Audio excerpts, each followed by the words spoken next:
y oro, incienso y mirra. Estos son los tres regalos que los tres reyes magos trajeron a Jesús en el portal de Belén, cuando el niño nació.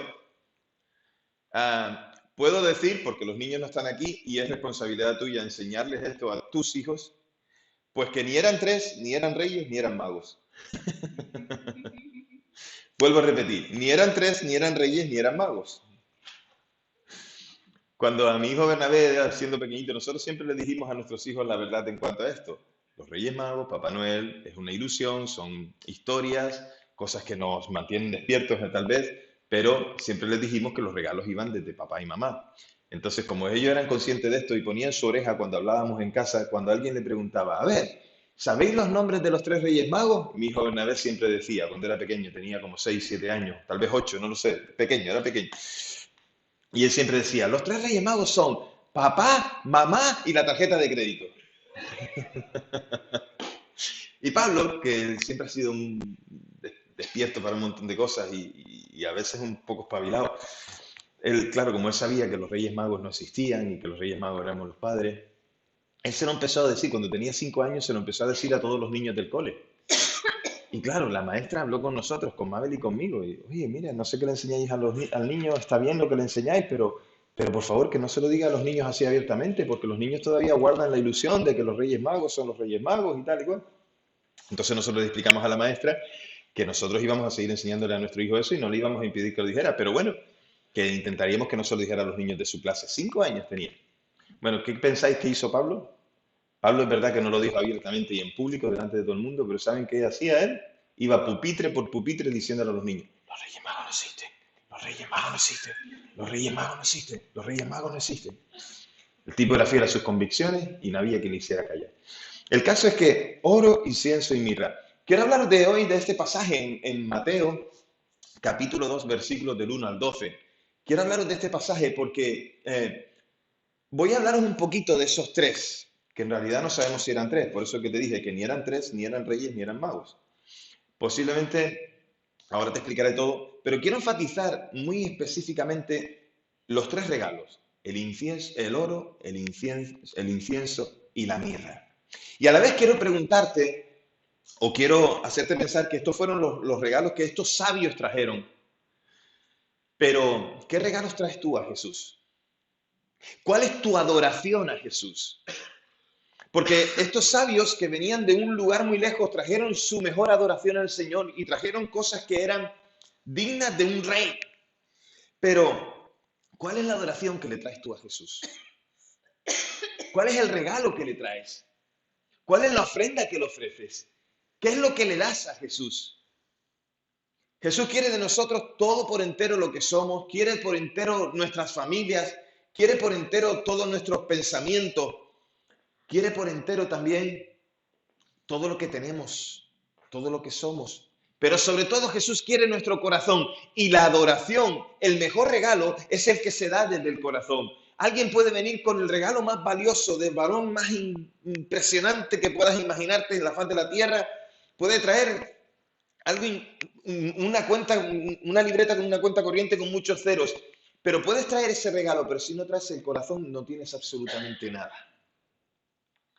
Y quiero mostrarte que esas tres cosas que trajeron estos sabios muestran algo profético en torno a Jesús, algo especial en torno a Jesús y algo que nosotros debemos aprender hoy.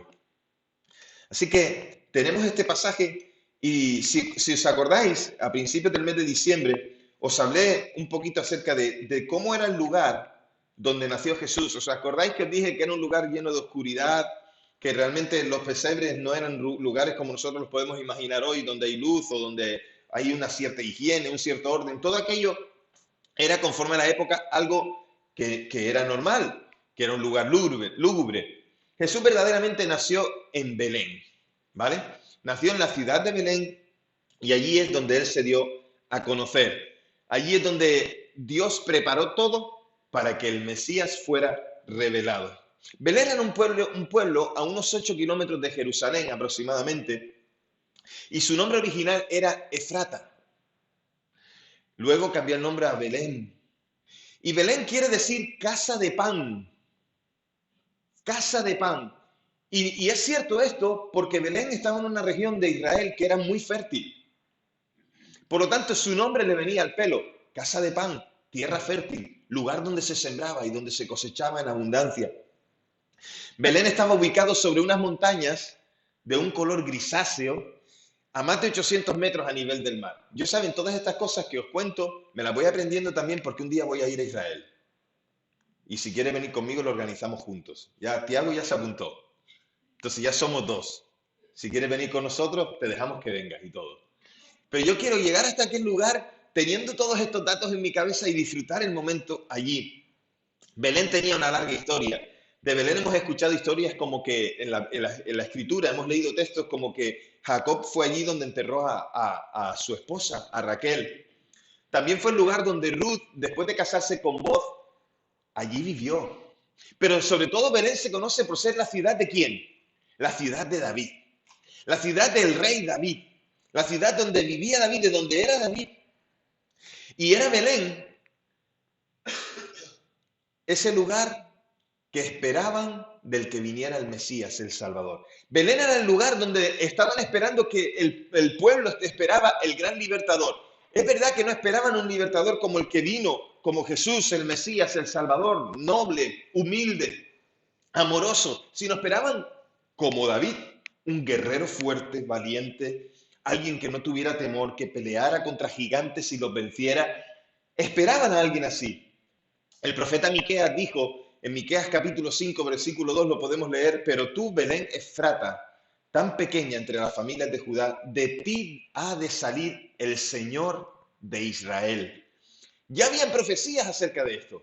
La Escritura tiene en el Antiguo Testamento más de 300 profecías que hablan acerca de la venida de Jesús, hablan de Jesús. Y Belén esperaba ver al ungido de Dios viniendo desde allí, y Jesús nació allí. Belén, y pensar en el lugar donde nació Jesús, es pensar en aquel pesebre, en aquel establo, un lugar que en nuestras mentes lo decoramos muy bonito, pero que en realidad era un lugar oscuro, como ya os he contado. Las casas de Belén estaban construidas en las laderas de las montañas, en esa piedra grisácea, y era muy corriente que en aquel entonces los establos tuvieran forma de cuevas y que estuvieran metidos en las propias cuevas. Jesús nació allí, y hasta ese día, y hasta este día, se sigue enseñando el lugar posible, dicen, donde nació Jesús, allí en Belén, en aquella cueva. Justo encima de ese lugar han construido una iglesia, la iglesia de la Natividad. La construyó Constantino cuando se cristianizó el Imperio Romano. La edificó allí. Y resulta que todavía ese lugar sigue siendo visitado. Y ese lugar sigue siendo conocido por la gente. Dicen que ese fue el lugar donde Jesús estuvo. Pero vamos a leer el pasaje antes. Y así podemos conocer ahora qué fue lo que hicieron estos sabios. Los versículos 1 y 2 nos dicen que cuando Jesús nació en Belén de Judea, en días del rey Herodes, llegaron del oriente a Jerusalén unos sabios preguntando: ¿dónde está el rey de los judíos que ha nacido? Pues su estrella hemos visto en el oriente y venimos a adorarlo. Cuando Jesús nació, vinieron a rendirle homenaje unos sabios que venían de muy lejos. Dicen que de oriente, de lugares que mucha gente en Jerusalén ni siquiera en Belén ni siquiera conocían. El nombre que se le da en original a la palabra sabios es la palabra magoi. Y esa palabra magoi es una palabra que es difícil de traducir. Un erudito de aquel tiempo llamado Herodoto dice que su origen estaba en una tribu de Media. Y los medos eran parte de un imperio, el imperio persa. Y trataron de desplazar a los persas sustituyendo el poder por el de los medos. O sea, los de Media querían conquistar Persia y vencerlo. Pero el intento fracasó. Y como no consiguieron hacerlo, al final los medos se mezclaron entre los persas y pasaron a ser parte de ellos. Desde entonces los magoi, los sabios, dejaron de tener ninguna ambición de poder, de prestigio, de conquista, y lo que hicieron fue convertirse en los sacerdotes, en la tribu de sacerdotes de los persas. Llegaron a ser en Persia lo que los levitas para Israel. era gente que presentaba sacrificios, era gente que traía sabiduría, eran los que le enseñaban a los reyes, los maestros de los niños. En Persia no se podían ofrecer entonces sacrificios si no estaba presente uno de los Magoi, uno de estos sabios de Persia, que vivían ahora en Persia. Estos hombres Magoi, los sabios, llegaron a ser gente de santidad, de mucha integridad, de sabiduría. Eran hombres que conocían acerca de la filosofía, de la medicina, de las ciencias naturales. Por eso la palabra mejor traducida para ellos es la de sabios, gente que conocía, gente que podía desenvolverse en cualquier tema. Eran profetas, incluso intérpretes de sueños, porque tenían conocimientos. Y en esos tiempos se adquirió ese protagonismo para la palabra magoi, para la de sabio, aunque tiempo después la palabra degeneró y se llegó a conocer a los magoi como los santeros, los brujos, aquellos que traían adivinación, y por lo tanto el término y la persona se desprestigió. Pero en el tiempo de Jesús esto permanecía en su origen como personas reconocidas en integridad, de sabiduría, gente que tenía conocimientos en muchos temas. En esos días de la antigüedad, todo el mundo creía en la astrología, o muchos creían en la astrología. Mirar las estrellas y guiarse por ellas era algo corriente, común, y que podían ver las cosas a través de las estrellas, incluso adivinar los tiempos. Pero era algo común, algo en el orden, no era algo como conocemos hoy, predecible, no predecible, pero sí que está en torno a mucha parafernalia, a mucho deseo de los hombres, más que algo que sea sano. No es difícil comprender entonces cómo surge esta creencia. Y las estrellas siguen sus cursos, invariables y presentan algún tipo de orden, alguna cosa. Yo no sé si ustedes lo han intentado alguna vez, yo lo he intentado muchas veces y por más que me lo explican, al final termino diciendo, sí la veo, pero no la veo. Eso de la estrella de Orión y no sé qué, no sé cuánto. Y esto que parece una cacerola, ¿cómo se llama eso? Los sabios eran entendidos en las estrellas, ya veo que vosotros no. Yo tampoco. El caso es que me dicen, estoy viendo ahí como si fuera una sartén, la osa mayor, la osa menor. Yo miro y al final ya cansado de porque no lo veo y para que me dejen en paz, digo, sí, mírala ahí, ya la veo. Porque me cuesta un montón. Es difícil, pero en este tiempo aquellos sabían y entendían qué era lo que tenían que mirar y cómo lo tenían que mirar. Así que ellos creían en estas cosas. Y si repentinamente aparecía alguna estrella brillante y si el orden invariable de los cielos se quebrantaba por alguna cosa especial, parecía como si Dios estuviera interviniendo y todo tenía un sentido. No sabemos cuál fue aquella estrella, ni si tiene nombre o si no tiene nombre. Muchos han dicho que podía ser una cosa, que la otra. Algunos han dicho incluso que podía ser el cometa Halley. Han dicho muchas cosas y estamos hablando sobre suposiciones, pero lo cierto es que el texto bíblico nos dice que eran guiados por una estrella a llegar hasta el lugar, para llegar al lugar.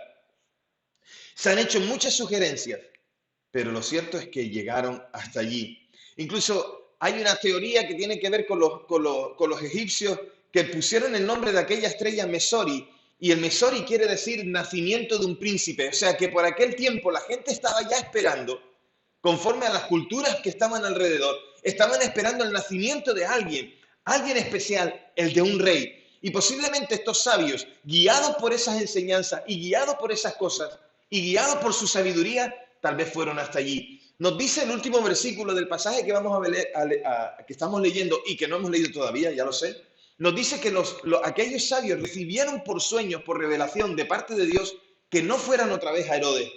¿Por qué no pudieron aquellos sabios recibir instrucciones antes de eso de Dios mismo? Aunque no esté reflejado en el texto, ¿por qué no pudieron hacerlo? No podemos decir cuál fue la estrella que los magoi, que los sabios siguieron, pero ellos tenían como parte de su sabiduría observar las estrellas, observar los cielos e ir adelante con eso.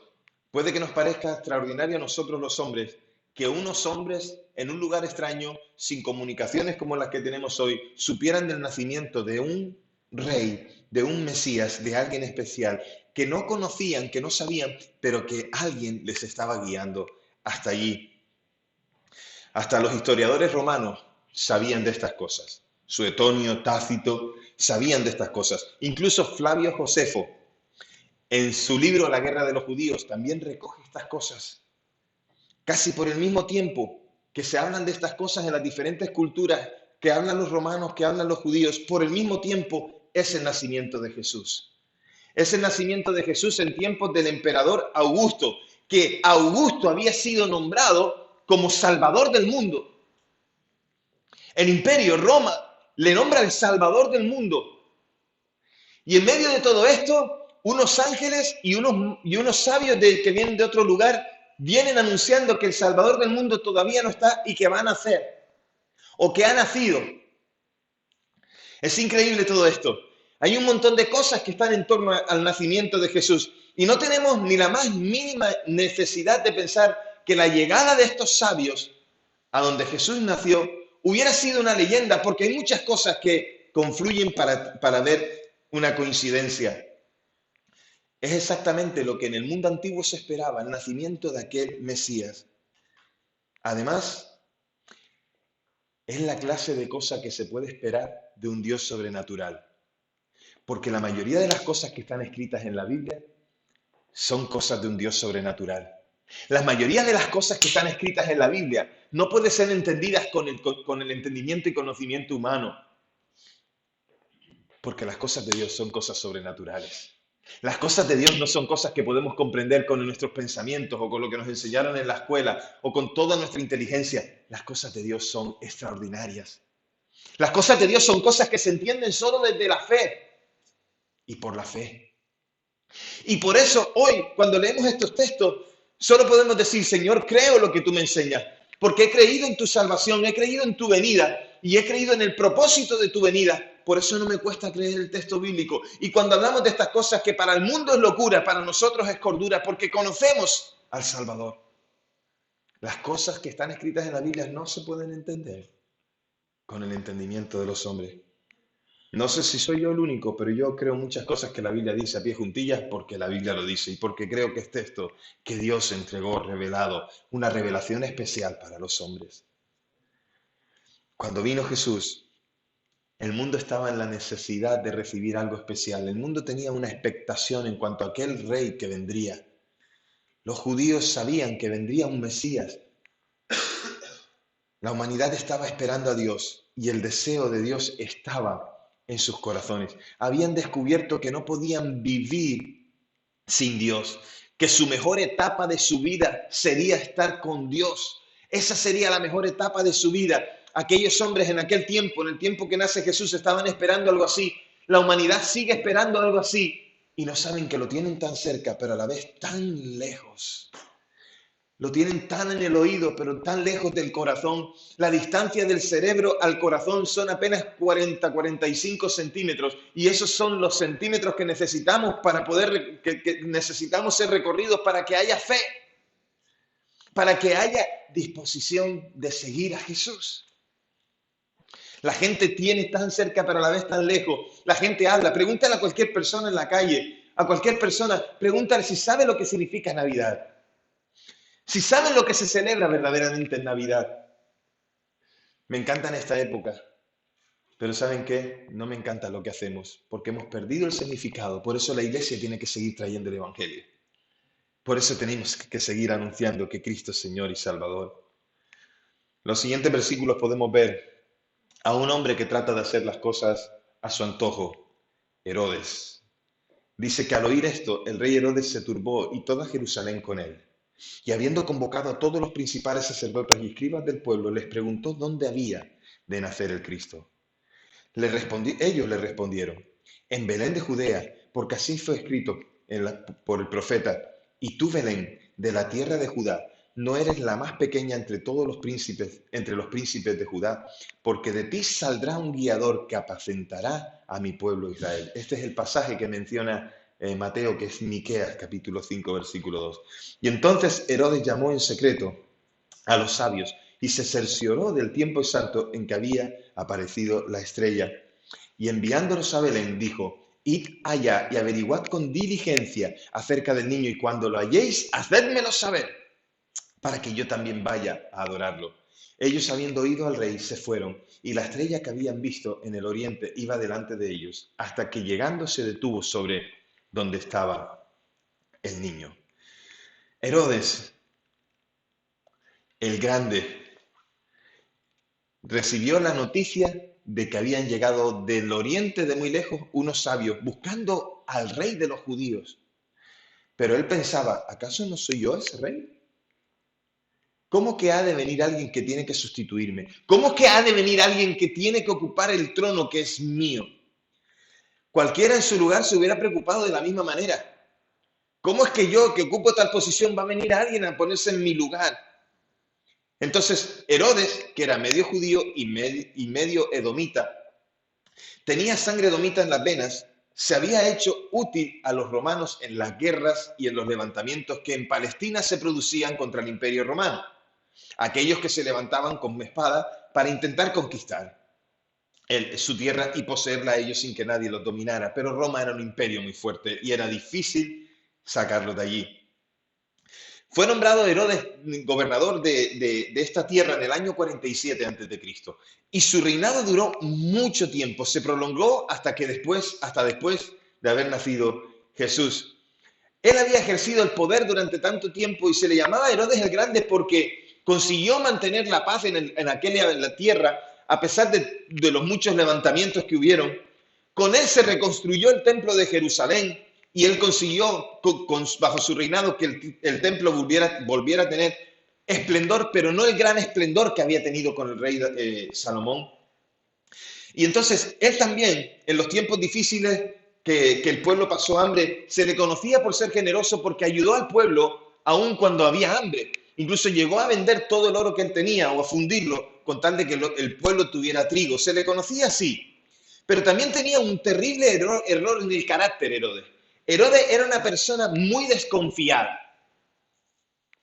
Herodes era una persona que no se fiaba ni de su sombra. Si sospechaba que alguien pudiera quitarle el poder, entonces lo eliminaba.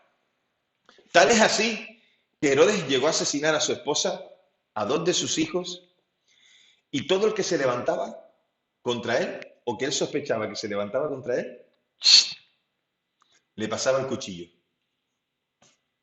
Se quitaba de en medio a cualquiera. El emperador Augusto, aquel al que llamaban el Salvador del mundo, había dicho sobre Herodes que nadie estaba a salvo en sus manos. Ni siquiera Augusto se fiaba de él. Está claro que lo que un hombre así sentiría cuando llegó la noticia de que alguien iba a sustituirlo, que iba a ser el rey de los judíos, lo normal es que se sintiera así. Ya era desconfiado, aún todavía más desconfiado. Entonces, él dice, buscad entonces, le dice a los sabios, buscad entonces a ese rey donde vayan a nacer. Pero no solamente buscarlo vosotros, y le preguntó a sus sabios, le preguntó a la gente que estaba cerca de él, a los principales sacerdotes, a los escribas, es decir, a los eruditos de la ley de los judíos, les preguntó, ¿dónde dice la ley que nacerá el rey de los judíos? Entonces ellos le contaron acerca de este versículo que te dije antes de Miqueas 5:2. Le dan a conocer que nacerá en Belén. Estos sumos sacerdotes, estos principales sacerdotes, estos escribas, eran gente que pertenecían a una aristocracia sacerdotal, eran gente de muchas posesiones y gente que tenía una reputación dentro de la ciudad. Así que se le preguntó a ellos y contestaron. Pero aquí hay tres cosas que tenemos que ver, tres reacciones. Primero, la reacción de Herodes. La reacción de Herodes fue la del odio, la de la hostilidad. Herodes tenía miedo de que este niño pudiera interferir en su vida, en su posición, en su poder, su influencia, y por tanto su primer instinto fue destruir al niño. Todavía hay personas hoy que, al igual que Herodes, destruirían de buena gana a Jesucristo. Lo destruirían, lo aniquilarían. Vivimos en una sociedad en la que quitarían cualquier cosa que pudiera tener nombre de cristiano o que pudiera tener una esencia cristiana. Hay personas que quisieran que Jesús no interfiriera en sus vidas. ¿Por qué? Porque quieren hacer lo que les plazca, porque no se fían absolutamente de nadie, porque Cristo no les dejará hacer lo que quieran. Así que querrían matarle y quitarlo de encima, como Herodes. La persona cuyo único deseo es hacer lo que le venga en gana no necesita nada de Jesucristo. Pero los cristianos son los que han dejado de hacer lo que quieren para dejar que Cristo haga su voluntad en ellos. Y ese eres tú y soy yo. La segunda reacción es la reacción de los principales sacerdotes y de los escribas. La reacción de ellos, ¿saben cuál fue? La indiferencia. Les daba absolutamente igual dónde iban a nacer el rey de los judíos. No estaban preocupados por esas cosas.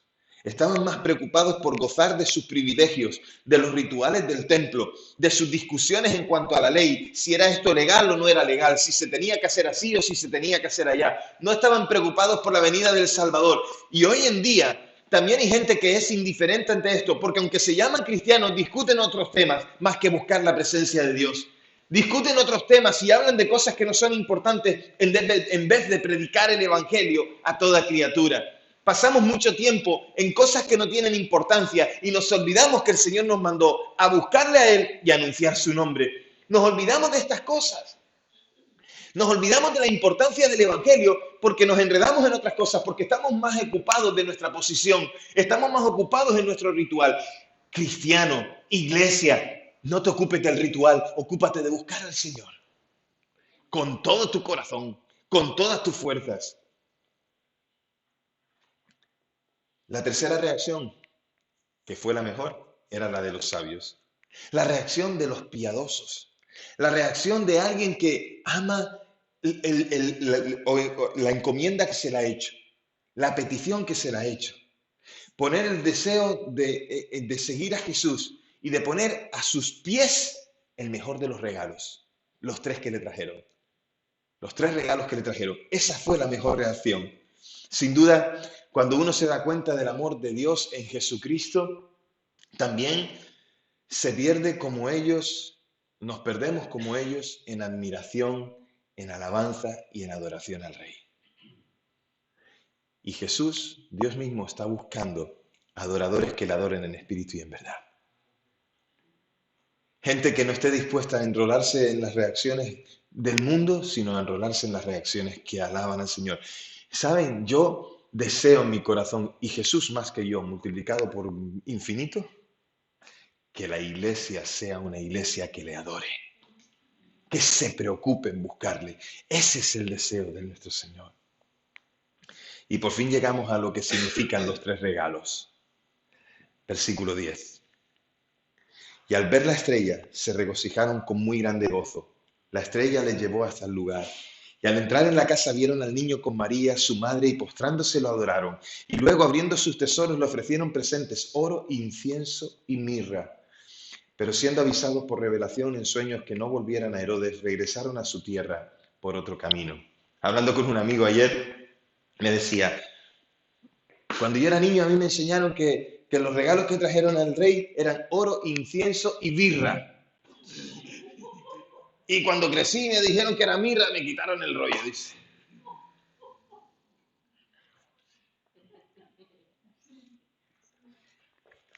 Estos tres regalos que trajeron aquellos sabios y su manera de llegar a Belén. No tenemos necesariamente a la estrella que se moviera, no la tenemos, pero esa estrella lo guió a ellos hasta allí. Hay muchas teorías, como dije antes, pero cuál será y cómo será, no lo sabemos. Pero aquellos tres hombres, si eran tres, que no lo sabemos, posiblemente más, posiblemente menos, aquellos sabios llegaron hasta aquel lugar. Y aunque lo vemos ahí como poesía, no debemos convertirlo en prosa, o sea, literalmente. Llegaron, fueron guiados, pero la estrella estaba brillando sobre Belén, la vieron y supieron.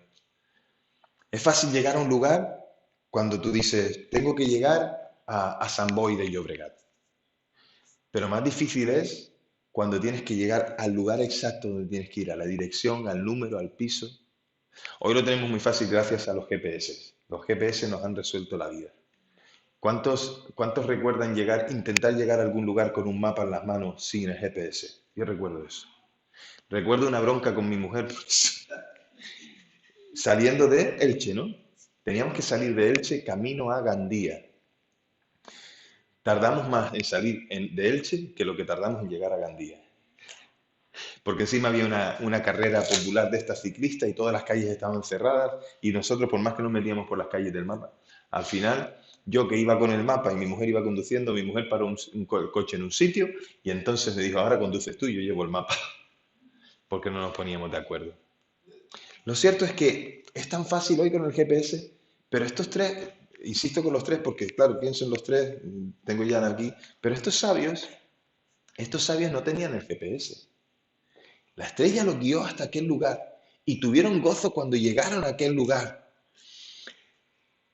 Hay muchas leyendas después, muchas cosas que se han ido adaptando a nuestro tiempo y de ahí es que recibamos a los tres reyes magos. Hay muchas cosas que se han ido añadiendo por la tradición y porque uno añadió una cosa, otro añadió otra, uno dijo aquí, otro dijo allá. Las tradiciones son muchas, las historias muchas, los cuentos son muchos en cuanto a cómo llegaron esos tres reyes. Incluso porque el Nuevo Testamento aquí en Mateo nos dice que recibió Jesús tres regalos, algunos dicen que eran tres, pero insisto, puede que hubieran sido más y que trajeran esos tres regalos en sí, pero que hubieran sido más, porque cada uno trajo un poco de todo, o porque varios trajeron de una cosa y otros trajeron de otra. Eso es lo que tenemos que reconocer en cuanto a esto. La historia después sigue y se le ponen nombres, y se le ponen los nombres de Gaspar, Melchor y Baltasar, que es lo que nosotros conocemos hoy. Incluso se le da una descripción personal de cada uno de ellos, que si uno tenía las barbas rubias, que si el otro las tenía blancas, que si uno era negro. Se fue añadiendo las cosas, pero el texto bíblico no nos dice nada acerca de eso. Eso es lo que los hombres le hemos añadido. Lo que nos dice el texto bíblico y lo importante aquí, insisto, que ni eran tres, ni eran reyes, ni eran magos. Lo importante aquí es el regalo que traen. Tres regalos. El primero de ellos, el oro. Recordad que estos tres regalos nos hablan de las características de Jesús y de su obra. Vuelvo a repetir, estos tres regalos nos hablan de las características de Jesús y su obra, lo que Jesús vendría a hacer. El oro es el regalo para un rey. Séneca decía que no podías visitar a un rey sin llevarle un regalo que contuviera oro o que tuviera oro o simplemente darle oro. Así que el primer regalo que traen los sabios es oro. Y el oro es el rey de los metales. Está por encima de cualquier otro. Tiene más valor que cualquier otro de los metales. Así que Jesús fue el hombre nacido para ser rey. Y es el rey de reyes. Pero había de reinar no por la fuerza, sino con amor. No desde un trono, sino desde una cruz. Es el rey. Haremos bien en recordar que Jesús es ese rey que todos nosotros necesitamos. Y no podemos nunca encontrarnos con Él en igualdad de términos. Jesús no es igual a nosotros. Él es Dios, Él es el Rey. Siempre debemos acercarnos a Jesús en su misión total. Nos debemos a Él, Él es nuestro Señor y Salvador. No te puedes acercar a Jesús como si fuera el compadre o como si fuera el colega o el amigo. Jesús está por encima de nosotros. Jesús es Dios, es nuestro Rey y nosotros somos los que nos debemos a Él. Inclinarnos ante Jesús significa traerle oro, reconociendo que es Rey. El segundo de los regalos, el incienso, es el regalo para un sacerdote y se dice de él que él es el sacerdote, el sumo sacerdote. Era en el culto del templo y en sus sacrificios donde se usaba el dulce aroma del incienso para adornar todo lo que era el sacrificio. ¿Has olido alguna vez el olor de la sangre? ¿Y has olido el olor de la sangre seca y después de varios días?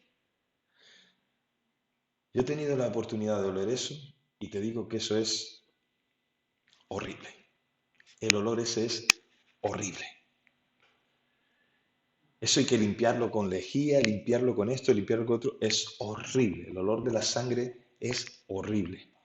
Los sacerdotes adornaban los sacrificios con incienso para que pudiera ser soportable estar en el lugar mientras se sacrificaban los animales. Porque recordad que lo que se presenta para el perdón de los pecados, ¿qué es?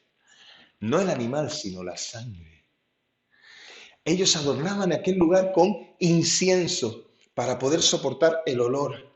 La función de un sacerdote es abrir a los hombres el camino a Dios. De ahí la palabra sacerdote, que en latín es pontifex. Pontifex o pontifex es la palabra que se denomina como el constructor de puentes. Y Jesús es el sumo sacerdote, es el principal sacerdote, es el máximo constructor de puente. ¿Y qué puente es el que construye Jesús? Jesús construye el puente en medio del abismo para acercar al hombre a Dios. Él es Jesús, es el único mediador entre Dios y los hombres. Solo Jesús, no hay otro mediador entre Dios y los hombres. Solo Jesús, y Él construye ese puente. Por lo tanto, traerle el incienso era recordar, era decir, era anunciar a Jesús como el que extraía un puente para acercar a los hombres a Dios. Ese incienso es la misión, el privilegio de ser sacerdote, y a Jesús le correspondía esto. Servir de puente entre Dios y los hombres, eso es Jesús. Abrió el camino a Dios y nos hizo posible llegar a la misma presencia de Dios. Este es Jesús. Se le trae incienso porque es el sumo sacerdote. Y el tercer de los regalos es la mirra. Y la mirra también anunciaba algo. ¿Saben qué anunciaba? La mirra era un regalo que significaba que iba a morir. Porque con la mirra se hace un líquido que se hace en un ungüento con el cual se perfumaban los cadáveres para que no dieran olor. Se usaban otras plantas, pero la mirra era principal. Con la mirra se embalsamaban los cadáveres para que no dieran olor, porque el velatorio de los cadáveres era por tiempo. No como hoy cogemos cuando una persona se fallece por temas de seguridad, de higiene y un montón de cosas más. En la mayoría de los casos, cuanto más rápido mejor, se le pone en un nicho, en una tumba, se hace una incineración. Pero en aquel tiempo los velatorios eran por largos días y había que embalsamarlos con perfumes porque el cuerpo daba olor. Cuando estos sabios traen la mirra, están adorando a Jesús diciéndole que él un día va a morir y va a ser embalsamado en esa mirra. Estaban anunciando la muerte de Jesús, estaban anunciando la cruz de Jesús. Por eso los tres regalos que trajeron los sabios no eran regalos cualquiera, no eran regalos que les sobraban, eran regalos con un significado de valor para aquel que estaba allí naciendo en Belén, pero también declarando lo que sería su obra, lo que Jesús haría. Eran regalos significativos y esta mirra con la que Jesús se le entregó anunciaba su muerte por todos los hombres. Jesús vino al mundo para vivir por los hombres, también vino para morir por ellos, dando su vida en rescate por muchos. Vino a dar por los hombres tanto su vida como su muerte. Los tres regalos que Jesús recibió de parte de los sabios anuncian quién es Él. Y esto es maravilloso. Por eso yo insisto en decirte que ni eran tres, ni eran reyes, ni eran magos. Fueron guiados por Dios de manera sobrenatural para anunciar algo a los que allí estaban. Los pastores, María, José, los ángeles, la gente del lugar, los del mesón, los que lo recibieron, todos vieron que los regalos que le hicieron a Jesús declaraban quién era Él. Y esto es lo que las Escrituras nos declaran, la Biblia, el texto que hoy hemos meditado, nos declaran acerca de Jesús. Y mi pregunta para ti hoy es, ¿el oro es de un rey, el incienso de un sacerdote, la mirra para uno que había de morir? Hablaban de Jesús como rey, como perfecto sumo sacerdote y como el salvador de los hombres, pero mi pregunta, insisto, es, ¿cuál es tu adoración al rey hoy? ¿Cuál es tu adoración al rey? ¿Cuál es tu ofrenda hoy al rey? ¿Qué anuncias acerca de Jesús cuando le traes tu vida? Porque Jesús quiere tu vida, quiere tu familia, quiere tus posesiones, quiere tu tiempo, quiere tu pensamiento, quiere todo lo que tú eres, pero en realidad lo que Él quiere es tu corazón. ¿Qué adoración le traes al Señor?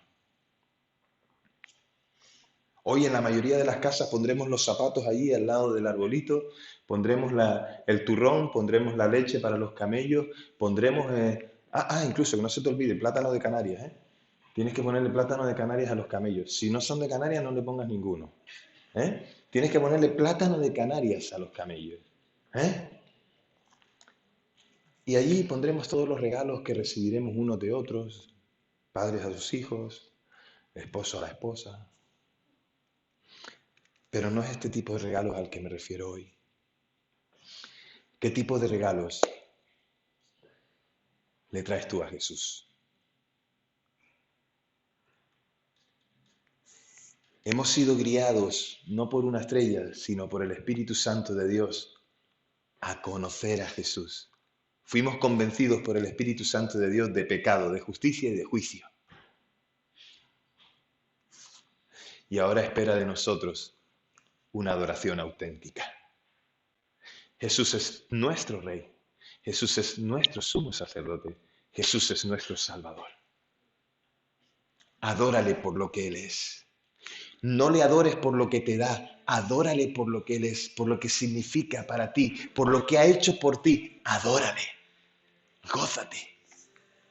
Y por favor, ahora que sabes lo que significan los 3 regalos, cuéntaselo a todos los que no lo saben.